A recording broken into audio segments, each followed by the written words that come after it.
Continuous with the previous video. So first in the last video we explained about the cation exchange reagent. Now we will explain about the anion exchange reagent. Anion exchange reagent, that same the reagent we are go for chloromethylation.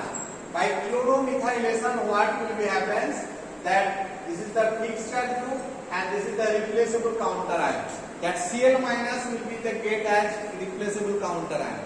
Suppose a solution containing Cl minus will be the replaceable solution containing NaOH is passing through it. So what will be happens? This OH minus, this anion will replace Cl minus and will attach here, and then NaCl will be eliminated out. Okay, so like that way the ionic solutions will be separated by ion exchange chromatography. Okay, so in this stationary field we are using ion exchange reagent. Cation exchange reagent we are preparing by sulfonation technique, and anion exchange reagent we are preparing by chloromethylation technique. Cation exchange reagent the replaceable counter ion is the H plus, anion exchange reagent the replaceable counter ion is Cl minus. So you understand this thing. Then ion exchange capacity. Ion exchange capacity is done by this equation V into N divided by W. V stands for the volume of sample, N stands for the normality of the sample, and W stands for the weight of reagent. So you understand the thing. So ion exchange chromatography. Okay, next is gel chromatography. Gel chromatography, we are using gel as stationary phase. Stationary means what we are using? Gel. Gel means we are using Cefadex বা অনেক ধরনের তোমরা agar টাগার যেগুলো ব্যবহার করে agar টাগার গান যে কোনো জেল মানে যেগুলো সবথেকে জেল ফর্মিং সাবস্টেন্স সেগুলো হচ্ছে জেল ক্রোমাটোগ্রাফিতে সেটাকে স্টেশনারি ফেজ হিসেবে ব্যবহার করা হয়। Mobile phase here liquid, and here the sample is separated according to its particle size oblique molecular weight. Okay, so next how it will be separated. একটা এই কলামের মধ্যে তুমি জেল দিয়ে ভরে দেবে, ঠিক আছে? জেলের পার্টিকেল গুলো কেমন থাকে? এই রকম জেলের particle, not in uniform in size. প্রত্যেকটা জেল সেমি পারমিয়েবল নেচার থাকে। প্রত্যেকটা জেলের যে মেমব্রেন থাকে তাতে ছোট ছোট ছিদ্র থাকে, হাইগ্রোস্কোপিক নেচার হয়, ছোট ছোট ছিদ্র থাকে, সেখান থেকে জল চুষে নেয়, জল চুষে নেওয়ার জন্য কি হয়? ফুলে ওঠে। এবার আমরা কি জানি, আমরা যে তোমরা ছোটবেলায় যখন হচ্ছে ক্লাস 4 এ জল পিউরিফিকেশনের প্রসিডিওর পড়েছো, তোমরা জানো যে ছোট পার্টিকেল হচ্ছে আগে বেরিয়ে যায়, আর বড় পার্টিকেল গুলো কি বালি যে স্তর, বালি, চারকোল, এর মানে ওয়াটার পিউরিফিকেশন একটা প্র্যাকটিক্যাল ছিল ক্লাস 4, 5, 6 এইরকম ছিল, যে প্রথমে হচ্ছে কাদা, তারপরে বালি, তারপরে কাঁকড়, তারপরে চারকোল, এই সমস্ত দিয়ে ওয়াটার পিউরিফিকেশন করা হয়। আমরা কি জানতাম যে ছোট পার্টিকেলস গুলো আগে বেরিয়ে যেত, যেখানে তলায় গিয়ে জমা পড়তো, তারপরে বড় পার্টিকেলস গুলো আটকা পড়তো। এইখানে just opposite of that. Why? Actually, what will be happens? Suppose those compound having the particle size is less than pore size of gel. Particle size is less than pore size of the gel. It will penetrate in the gel wall and enter into the gel. Okay, and those having that the particle size greater than pore size of the gel, it will passes through the void space, VOID, void space in between gel particle. Void space মানে এই যে গলি দুটো jail, তিনটে জেলের মধ্যে যে গলি আছে, সেই গলিতে পাশ কাটিয়ে কিন্তু ঢুকতে পারছে না জেলের মধ্যে, সেই গলিতে ঠিক পাশ কাটিয়ে তলায় চলে আসছে। তার মানে কি হচ্ছে? The higher molecular weight substance will be elute fast. and the lower molecular weight, or otherwise you can tell that the compound having the lesser particle size, it will enter into the gel particles, okay, and elute last. So like that way the separation will be happens. Okay, so what I told, the sample having that the sample is separated according to the particle size or molecular. Those having that the particle size less than that the pore size of the gel particle, it will enter into the gel particle and elute last, and the compound which having that the molecular weight or otherwise the particle size is greater than the gel particles, it will passes through the void space in between gel particle and enters and elute fast. Okay, so you understand that the gel chromatography. Here one formula is there for the gel chromatography. KD, it is a very simple formula, that distribution coefficient of the gel. KD equal to VE minus V0 divided by VI. VE stands for elution volume. মানে elution volume মানে কতটা বেরিয়ে গেল, and V0 stands for the void or interspatial volume, তার মাঝখানে কতটা gap আছে. VI মানে inner volume, otherwise the amount of the liquid absorbed by the gel. Okay, so if this elution volume and void volume, if VE equal to V0, VE equal to V0 মানে এখানে কি 0 হবে, 0 divided by VI মানে কি 0, মানে indicates no adsorption or otherwise no absorption of the sample. মানে কোন স্যাম্পলই হচ্ছে আয়নাইজেশন রিয়েজেন্টের মধ্যে রিঅ্যাক্ট করেনি। যদি মনে করো VE greater than V0 হয়, then what it is indicates, VE greater than V0, then some value of the KD you will find out.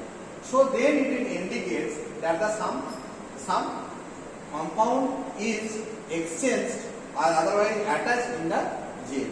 Okay, some compound attached. So this is the formula for distribution coefficient of the gel chromatography. Adsorption chromatography তে মাঝে মধ্যে একটা short question আছে যেটা হচ্ছে adsorption isotherm. Adsorption isothermটা কি? Adsorption isotherm হলো যে একটা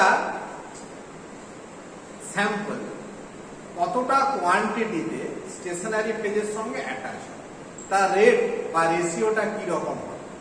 ওকে, কারণ আমি স্যাম্পলের কনসেন্ট্রেশন মানে জানি, স্যাম্পলের কনসেন্ট্রেশন আমি তো একটা এই কলামের উপরে একটা স্যাম্পল দিচ্ছি, স্যাম্পলের কনসেন্ট্রেশন আমি কিভাবে প্রকাশ করব, যেমন হচ্ছে 100 mg per ml, 200 mg per ml, এগুলো হচ্ছে স্যাম্পলের কনসেন্ট্রেশন। মানে স্যাম্পলটাকে আমি মোবাইল ফেজের সঙ্গে মিক্স করে পোর করছি, স্যাম্পলের কনসেন্ট্রেশন।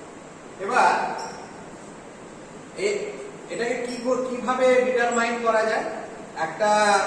একটা হচ্ছে মানে সেপারেটিং ফানেলের মধ্যে কিছুটা সলিড স্টেশনারি ফেজ নিয়ে তার মধ্যে ডিফারেন্ট স্যাম্পল কনসেন্ট্রেশন দিয়ে ঝাঁকানোর পরে তারপরে বের করে মানে ইলিউটটাকে স্যাম্পলটাকে বের করে নেওয়ার পরে ওখানে কতটা রয়ে গেছে সেটাকে দেখে বুঝতে হবে। এমটা ফাইন্ড আউট করতে হবে এবং সিএসটা ফাইন্ড আউট করতে হবে। এমটা কি? এমটা হচ্ছে weight of substance adsorbed by weight of substance, otherwise weight of sample, otherwise weight of analyte adsorbed per gram of adsorbent, আর CS হচ্ছে concentration of the sample, concentration of the solution মানে এখানে solution মানে শুধু mobile phase, concentration of the sample. Okay, so adsorption isotherm মানেটা কি? মানে rate of, you have to find out the rate of analyte absorbed by per gram with respect to the concentration of the sample. So there is 3 type of adsorption isotherm. One is linear, another one is concave, another one is convex. Linear মানে কি? Linear মানে হচ্ছে m by cs. এটা কি? যখন হচ্ছে মনে করো m মানে যে কোয়ান্টিটি সাবস্ট্যান্স অ্যাবজর্বেন্টে অ্যাবজর্ব হচ্ছে সেটা কনসেন্ট্রেশন বাড়ার সঙ্গে সঙ্গে লিনিয়ারলি ইনক্রিজ হচ্ছে, তখন তাকে বলা হয় linear absorption. and if you get the spectra for the linear absorption, you will get like that spectra, one sharp peak you will get. Okay, next concave. Concave মানে কি?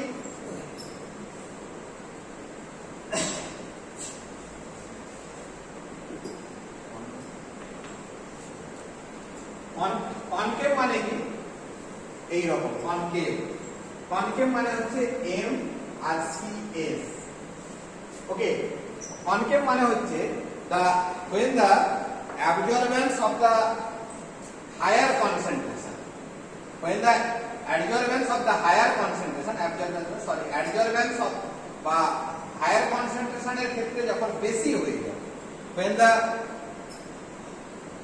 the adsorbance from the higher concentration is greater than adsorbance from the lower concentration, then it is called concave. Concave মানে কি হচ্ছে, এখানে যখন তুমি concentration, এই যে কনসেন্ট্রেশনটাকে হায়ার করছো, তখন সেই হিসাবে কিন্তু এমটা আর ইনক্রিজ করছে না। তার মানে তখন হচ্ছে এটা কনকেভ কার্ভ হয়ে যাবে। কনকেভ কার্ভ হলে তখন হচ্ছে কার্ভটা হবে এইরকম, এর সোজা ভাবে উঠবে, কিন্তু টেলিং ইফেক্ট দেখা যাবে। মানে ওভারলোডিং অফ দ্য স্যাম্পল, মানে after when you are increasing the sample concentration, but the same ratio adsorption to the stationary phase is not happening. That is called concave. And convex মানে হচ্ছে এটার just উল্টোটা। ওকে, উল্টোটা মানে কি? মানে হচ্ছে এর অ্যাডজর্বেন্স মানে কনসেন্ট্রেশনটা বাড়ানোর সঙ্গে সঙ্গে বাড়ানোর রেসপেক্টিভলি এমটা আরো বেশি ইনক্রিজ হয়ে যাচ্ছে, তখন কিন্তু ফন্টিং ইফেক্ট দেখা যায়। ফন্টিং ইফেক্ট হচ্ছে কিরকম, যে এই ধারটা এইরকম হবে আর এইটা সার। ওকে, so these are the three types of the isotherm. Okay, so you understand the thing. Adjacent chromatography তে adjacent isotherm আছে, linear, concave আর convex। রিভার্স ফেজ ক্রোমাটোগ্রাফিতে দুটো টার্ম আমি পড়িয়েছি, নরমাল ফেজ আর রিভার্স ফেজ। এছাড়াও টোটাল ক্রোমাটোগ্রাফিতে আরো দুটো টার্ম আছে, একটা হচ্ছে আইসোক্রেটিক illusion, another one is gradient illusion. What is mean by isocratic illusion? Iso means what? Same. Isocratic illusion মানে সাপোজ আমি তোমাদেরকে কি বলেছি যে একটা ক্রোমাটোগ্রাফিতে একটা স্টেশনারি ফেজ থাকে, একটা মোবাইল ফেজ থাকে। মোবাইল ফেজ স্টেশনারি ফেজটা স্টেবল আর মোবাইল ফেজটা হচ্ছে লিকুইড মুভেবল। মোবাইল ফেজটা কি হয়, it may be one liquid suppose 100% methanol, but mixture of two liquid, যেমন হচ্ছে 80% মিথানল 20% ওয়াটার। ওকে, এটা পুরো ক্রোমাটোগ্রাফিক প্রসেসে যদি সেম যদি তুমি মোবাইল ফেজের কম্পোজিশনটা রাখো, তখন তাকে বলা হচ্ছে আইসোক্রেটিক ইলিউশন। টোটাল কন্ডিশনটা যদি সেম রাখো, ক্লোরেট, মোবাইল ফেজ কম্পোজিশন এগুলো যদি তুমি সেম রাখো, তখন তাকে কি বলা হয়? আইসোক্রেটিক ইলিউশন। গ্রেডিয়েন্ট ইলিউশন মানে কি? মানে মনে করো তুমি হচ্ছে প্রথম দিকে হচ্ছে 80-20 রেখেছি, তারপর ধীরে ধীরে তুমি পোলারিটিটা বাড়াতে হবে, মানে 70-30, 60-40, বা কোথাও গিয়ে মোবাইল ফেজ কম্পোজিশন চেঞ্জ করে দেবে, তখন তাকে কি বলা হচ্ছে? Gradient illusion. ওকে, সো এগুলো যখন তোমরা আরো পরবর্তীকালে আরো এইচপিএলসি, জিসি আরো টেকনিক্স গুলো পড়বে, এই টার্মগুলো আরো অনেকভাবে আসবে, এবং I will explain there also in better way. So if you have any question except these things regarding the principle of the core principle of the chromatography, you can ask me. Okay, thank you everybody, thank you for listening.